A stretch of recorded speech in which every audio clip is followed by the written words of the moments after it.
Hi friends, நம்ம இன்னைக்கு இந்து சமய அறநிலைத்துறையை பத்தி உள்ள சில கொஸ்டின்ஸ் பார்க்க போறோம். இந்த வீடியோஸ் நான் அன்அகாடமில போட்டேன். நிறைய பேர் பார்த்திருக்க மாட்டீங்க. ப்ரீவியஸ் இயர் கொஸ்டின்ஸை பார்க்கும்போது ஒரு 10 to 12 கொஸ்டின்ஸ் வந்து இதுல இருந்து கேட்ட மாதிரி இருந்துச்சு. ஸோ நீங்க நல்லா படிங்க. நான் தந்த நோட்ஸ் போக உங்களுக்கு என்ன நோட்ஸ் கிடைக்குதோ அதை கண்டிப்பா கமெண்ட் பண்ணுங்க. நீங்களும் நல்லா படிங்க. நான் இன்னைக்கு அன்அகாடமில வந்து புராணங்கள் அப்படிங்கிற கான்செப்ட் வந்து போட்டிருக்கேன். நீங்க போய் பாருங்க. நம்ம இன்னைக்கு இந்து சமய அறநிலைத்துறை பத்தி உள்ள கொஸ்டின்ஸ் பார்ப்போம். அதாவது இந்து சமய அறநிலைத்துறை, அதாவது அறநிலைத்துறை அப்படின்னு முதல்ல அமைக்கல, முதல்ல அறநிலைத்துறை வாரியம் அப்படின்னு அமைச்சாங்க.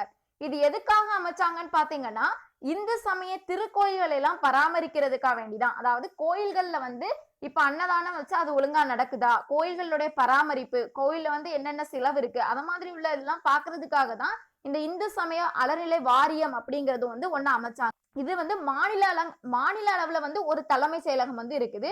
இது வந்து எதுக்குன்னு பாத்தீங்கன்னா, முக்கியமா பாருங்க, கோவில்களுடைய பராமரிப்புக்காகவும் நிர்வாக பணிகள், அதாவது கணக்குகள் ஒழுங்கா பாக்குறதுக்காகவும் தான் இந்த அறநிலையத்துறை வாரியம் வந்து அமைச்சது. இது வந்து மொத்தம் 10 மண்டலங்களா பிரிச்சிருக்காங்க.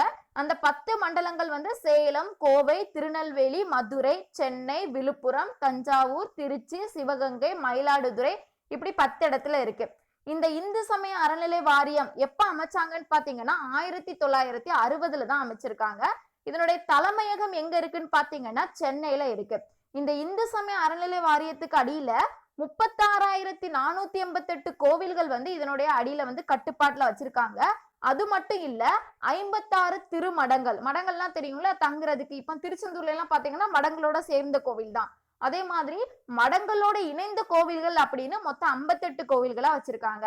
இந்த இந்து சமய அறநிலையத்துறைக்கு அடியில எவ்வளவு சொத்துக்கள் இருக்குன்னு பாத்தீங்கன்னா 4,78,347.94 ஏக்கர் சொத்து வந்து இந்த இந்து சமய அறநிலை வாரியத்துக்கு அடியில இருந்து. இதுல மொத்தம் ஆண்டு வருவாய் அப்படின்னு பாத்தீங்கன்னா மொத்தம் 58.68 கோடி வந்து இதனுடைய ஒரு வருஷத்துடைய ஆண்டு வருவாயா சொல்லியிருக்கு. அறநிலைய சட்டம் அப்படிங்கிறது எப்ப கொண்டு வந்தாங்கன்னு பாத்தீங்கன்னா 1863 தான் கொண்டு வந்தாங்க. 1811 கிழக்கிந்திய கம்பெனிகள் வந்து இந்த அறநிலைத்துறையை வந்து வந்துட்டாங்க. அப்போ என்ன பண்ணிட்டாங்க அப்படின்னா, கவர்மெண்ட் வந்து அதுல இருந்து வெளிவந்துட்டாங்க. கவர்மெண்ட் அதுல இருந்து வெளிவந்த உடனே நிறைய அவங்க வந்து அந்த அதுல உள்ள சொத்துக்கள் எல்லாம் அபகரிக்க ஆரம்பிச்சிட்டாங்க. இதனால நிறைய ஊழல் நடந்துச்சு. அதனால மறுபடியும் தமிழ்நாடு அரசு வந்து அதுல வந்து தன்னுடைய கட்டுப்பாட்டுக்குள்ள கொண்டு வந்தாங்க.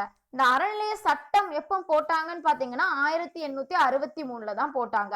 அதாவது இந்து சமய வாரியத்துடைய இந்து சமய வாரியத்துடைய மேலாண்மை வந்து 1925 தான் கொண்டு வந்தாங்க.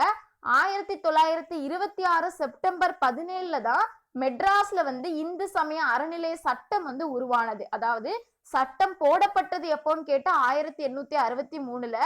அந்த சட்டம் உருவானது எப்போன்னு கேட்டீங்கன்னா 1926 தான். இந்த சட்டத்துக்கு அடியில எத்தனை பேர் வருவாங்கன்னு பாத்தீங்கன்னா, ஒரு தலைவரும் 3 உறுப்பினர்களையும் கொண்டதுதான் இந்த அறநிலைய சட்டமா வந்துச்சு. இதுல முதல்ல இந்து சமய அறநிலைய சட்டம் நிறைவேற்றப்பட்டது எப்போன்னு பாத்தீங்கன்னா 1959. அப்போ சட்டம் போடப்பட்டது 1863. அது வந்து உருவானது எப்போன்னு பாத்தீங்கன்னா 1926. அந்த சட்டம் நிறைவேற்றப்பட்டது எப்போன்னு பாத்தீங்கன்னா 1959. யாரோட தலைமையிலன்னு பாத்தீங்கன்னா நீதிபதி பி வெங்கட்ராமன ராவ் அவங்களுடைய தலைமையில தான் இந்த சட்டத்தை வந்து முதலா கொண்டு வந்தாங்க. அதாவது அறநிலைய வாரியங்கள் அதுக்கப்புறம் தான் இந்த சட்டம் நிறைவேற்றதுக்கு அப்புறமா 1959 சட்டம் நிறைவேற்றினதுக்கு அப்புறமா தான் அறநிலைய வாரியங்களை எல்லாத்தையுமே அறநிலைத்துறை அப்படிங்கிற பெயர் வந்தது. இப்போ அந்த பெயர் தான் இருக்குது. அறநிலைத்துறையில அறங்காவலர்கள் இருப்பாங்கல்ல, அவங்க ஏதாவது ஒரு தீர்மானம் ஏற்றணும் அப்படின்னா அந்த தீர்மானம் வந்து தமிழ்நாடு அரசு வந்து நியமனம் செய்துதான் இருக்கணும். அதுக்கப்புறம் நிர்வாக அதிகாரிகளுடைய அனுமதி பெற்றுதான் ஒரு நடைமுறைக்கு கொண்டு வர முடியும். இப்போ ஒரு கோவிலுக்கு ஏதாவது பண்ணணும் அப்படின்னா அறங்காவலர் மட்டும் நினைச்சாலும் முடியாது. அது வந்து அரசால நியமனம் பண்ணி நிர்வாக அதிகாரிகள் அனுமதிச்சா மட்டும்தான் அதை வந்து நடைமுறைக்கு கொண்டு வரணும். அதே மாதிரி கோவில் நிலங்களை வந்து நம்ம விற்கிறதுக்கோ குத்தகைக்கு விடுறதுக்கோ உள்ள தகுதி வந்து கிடையாது. அது எந்த அரசாணையில வரும்னு பாத்தீங்கன்னா எண் 25/2008 நிறைய வந்து சட்டங்கள் இருக்கு. நீங்க அந்த சட்டங்களே படிச்சு வச்சுக்கோங்க, கேட்கலாம். எண் 25/2008 சட்டத்தின்படி கோவில் நிலங்களை வந்து விற்கவோ குத்தகைக்கு விடவோ வந்து கூடாது. இனி அறங்காவலருக்கான தகுதிகள் என்னலாம் அப்படிங்கிறத பார்ப்போம். அறங்காவலருடைய தகுதிகள் அப்படின்னு பார்க்கும்போது அவர் முதல் பாயிண்ட் வந்து அவர் கடவுள் நம்பிக்கை உடையவராக இருக்க வேண்டும். இது வந்து லேட்டஸ்டா இப்ப சீஃப் மினிஸ்டர் ஜெயலலிதா இருக்கும்போது கொண்டு வந்ததுதான் இந்த சட்டம். அதாவது அறங்காவலர் தகுதிகள்ல வந்து முதல் வந்து அவர் கடவுள் நம்பிக்கை உடையவராக இருக்க வேண்டும். ஏன் கடவுள் நம்பிக்கை இருக்கணும் அப்படின்னு பாத்தீங்கன்னா, அப்பதான் கடவுள் மேல உள்ள பயம் இருக்கும். அப்பதான் நம்ம கள்ளத்தனமா கணக்கெல்லாம் எழுதாம இருப்பாங்கல்ல. சோ அவாய்ட் பண்றதுக்காக வேண்டிதான் அவர் வந்து கடவுள் நம்பிக்கை உடையவரா இருக்க வேண்டும். அதே மாதிரி அவருக்கு வந்து நல்ல நடத்தையும் நல்ல பெயரையும் வந்து அவருடைய வட்டாரத்துல வாங்கியவரா இருக்க வேண்டும். அதே மாதிரி அறங்காவலர் பணியை செய்யணும் அப்படின்னா அதுக்கு வந்து போதுமான நேரம் உடையவராக இருக்க வேண்டும் அப்படின்னு சொல்லியிருக்கு.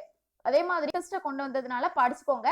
இது எந்த சட்டத்துக்கு அடியில கொண்டு வந்தாங்கன்னு பாத்தீங்கன்னா பிரிவு 25A அப்படிங்கிற சட்டத்துக்கு அடியில தான் இது வரும். அதே மாதிரி 26ஆம் பிரிவை வந்து திருத்தப்பட்டிருக்கு. அது என்னதுன்னு பாத்தீங்கன்னா அவர் வந்து இந்து சமயத்தை வெளிப்படையாக ஏற்றுக்கொள்ளாதவரா இருத்தல் வேண்டும் அப்படிங்கிறது வந்து 26ஆம் பிரிவுல வந்து திருத்தப்பட்ட தகுதியின்மைகளுக்கான சட்டமா சொல்லியிருக்கு. மத்த எல்லாமே ஆல்ரெடி 26ஆம் பிரிவுல இருக்கக்கூடிய சட்டங்கள் தான். புதுசா கொண்டு வந்தது வந்து இதுதான். அவர் இந்து சமயத்தை வெளிப்படையாக ஏற்றுக்கொள்ளாதவரா இருத்தல் வேண்டும். அதுதான் தகுதியின்மைகளா கொண்டு வந்தது. தகுதியின்மைகள் இது வந்து லேட்டஸ்டா திருத்தப்பட்டது. சோ பாத்துக்கோங்க.